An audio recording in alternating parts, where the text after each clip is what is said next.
Welcome to Coffee with Viking. I am Mike. Cheers.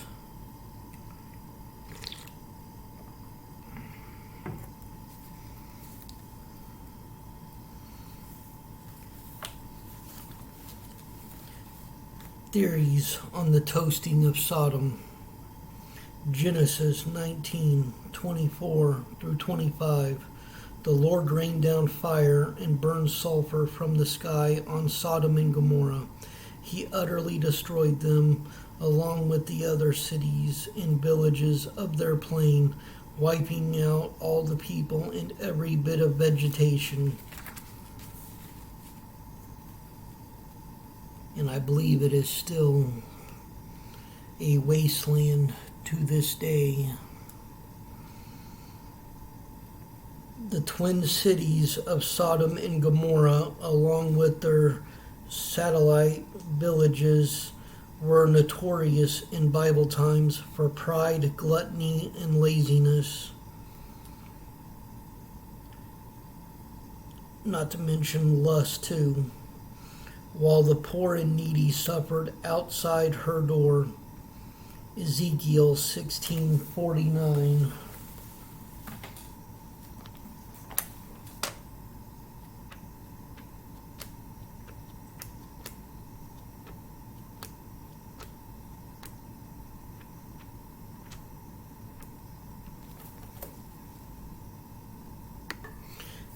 Ezekiel 16:49.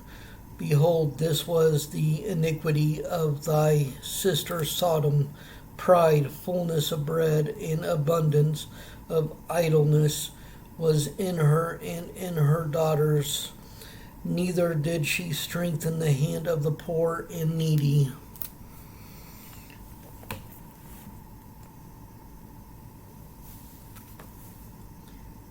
And because some men in Sodom tried to gang rape angels sent to escort Lot out of town, this city also earned a reputation for rape and homosexuality, which I think that's more what they got recognized for, especially since that got the name sodomy after this.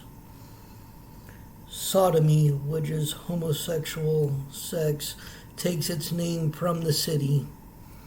Bible experts don't know exactly where Sodom and the other cities were or how God seared them off the planet.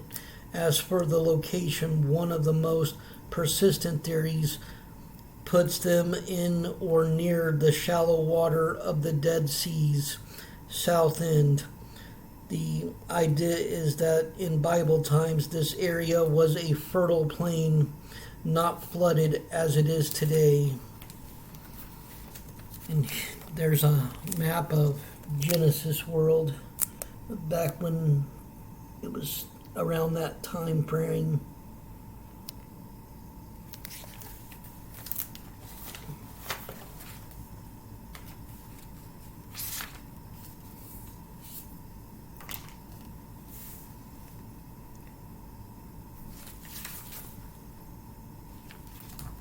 At the moment, there are a couple of intriguing theories about how God destroyed the cities. Both depend on two facts. First, the entire area sits on a massive rip in the Earth's crust called the Great Rift Valley.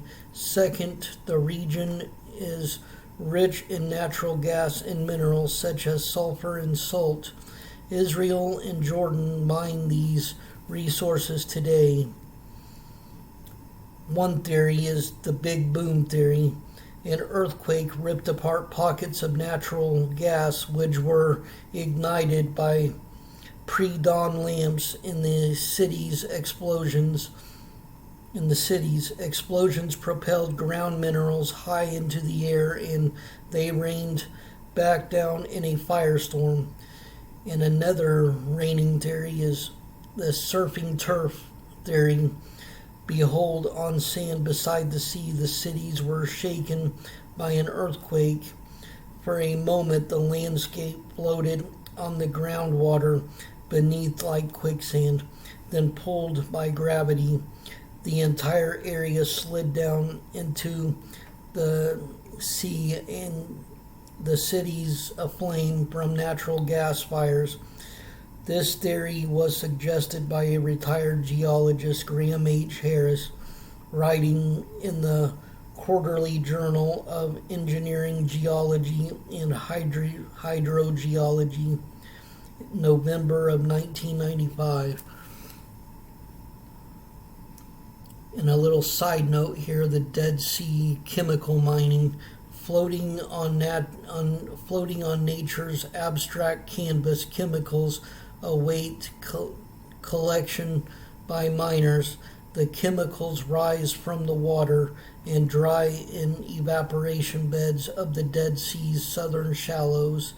Some Bible experts say Sodom and Gomorrah once thrived there until an earthquake set off a chain of disasters, explosions, chemical fires, and the flooding of a once fertile plain now covered by the southern Dead Sea. And there's the photo.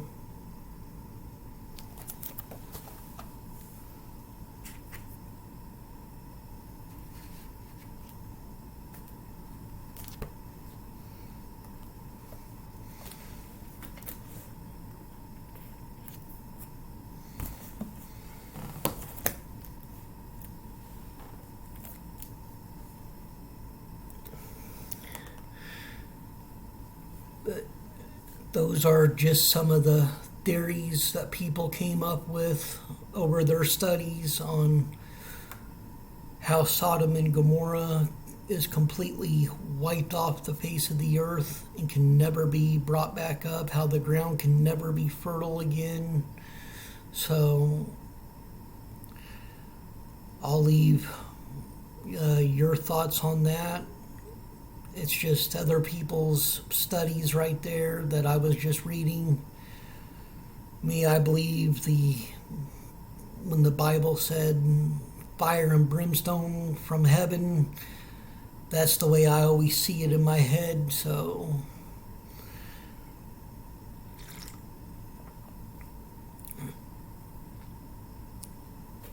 stay strong in the word of the Lord. Stay blessed. Stay caffeinated. Much love.